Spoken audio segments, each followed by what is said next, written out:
Hey guys, welcome back to the channel, and today we will be reviewing Star Wars Rebels Season 3, Episode 15, Trials of the Dark Saber. So guys, this was one of the best Star Wars Rebels episodes I've seen in a long time. I remember seeing the trailers to this episode and thinking, wow, Sabine will wield the Dark Saber. Which is a weapon, as we've learned, only wielded primarily by Mandalorians.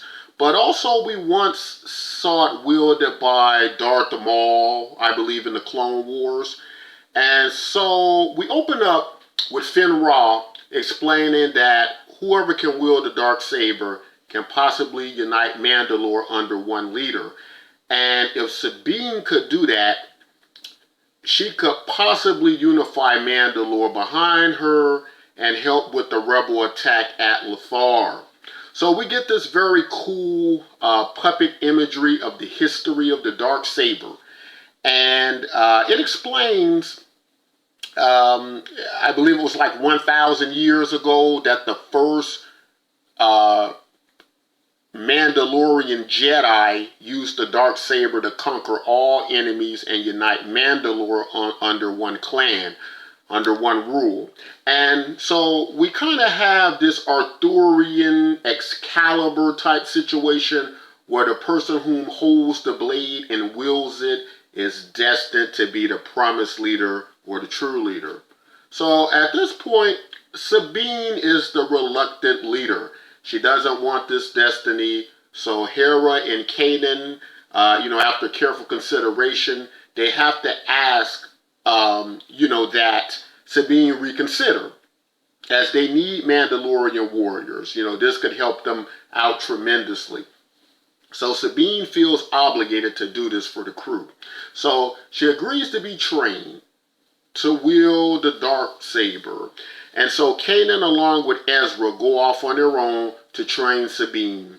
So as we've seen from the past episodes and history of Sabine, she's very much the capable warrior. She's a weapon specialist. She's very handy with blasters and bombs.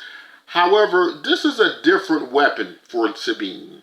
It requires a different discipline. Blades such as these are very elegant weapons. And we understand that through the Star Wars series, that it's an art form to fighting, with sabers, that it takes years of training.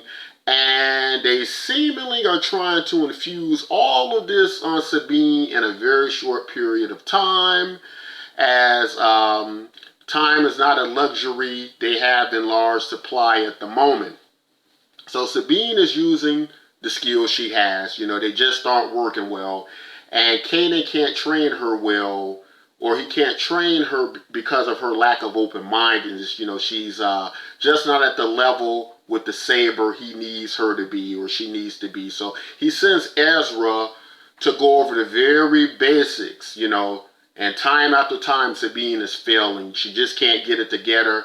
And at this stage, they are training basically with sparring weapons, sticks, non-lethal weapons, as it would be too dangerous at her skill level to train with the actual Darksaber. So there's a lot of frustration. Sabine is somewhat discouraged, as well as Kanan. So Finn Ra comes in to boost Sabine's spirits a bit. He gives her some Mandalorian weapons, grappling cables, and this type of sonic blaster weapon of some sort. And he wants her to use the weapons in her training. And so Sabine does use the weapons, and they do work initially to a degree. However, Kanan is very easy for him to overcome the weapons, and he reminds Sabine that this is not a game, that the Jedi defeated the Mandalorians through history, and that the tactics will ultimately not be enough, that they won't work. So at this point, Sabine has pretty much had it. She's just down and ready to give up, it seems. And Kanan has this talk with Hera, and Hera helps Kanan to see that Sabine is conflicted by many things. Her status with her family and the people of Mandalore, they consider her a traitor at this point. And Hera's basically telling Kanan that he needs to trust Sabine with the dark saber. Let her come into it on her own and find her way. So as Sabine returns, we get Kanan taking Hera's advice, giving her the dark saber, and trusting her to fight in her own way. And what I found interesting about this scene, as they describe the weight of the dark saber and how the crystals power them in general, I find it interesting because I always kind of wonder how heavy are sabers, lightsabers, the dark saber. And at first glance, you won't think they're very heavy. However, Sabine notes that the dark saber is quite heavy.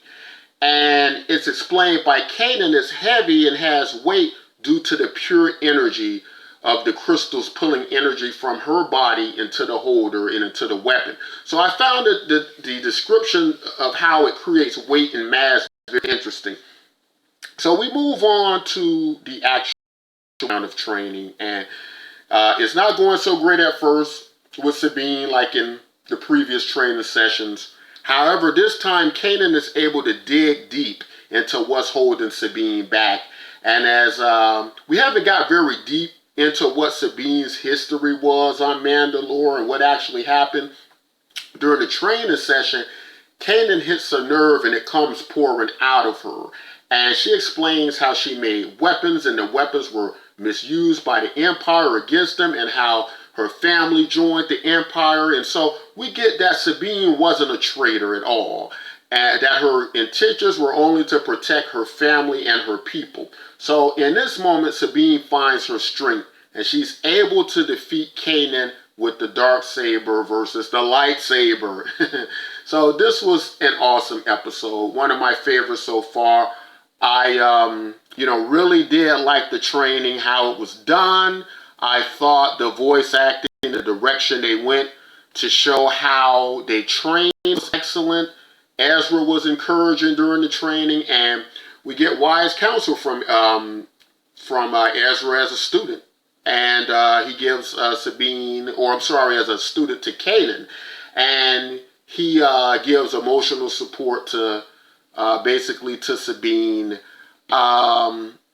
letting her know, hey, I understand what you've went through, but at least your parents are still alive, because we know Ezra's parents aren't alive. So great episode.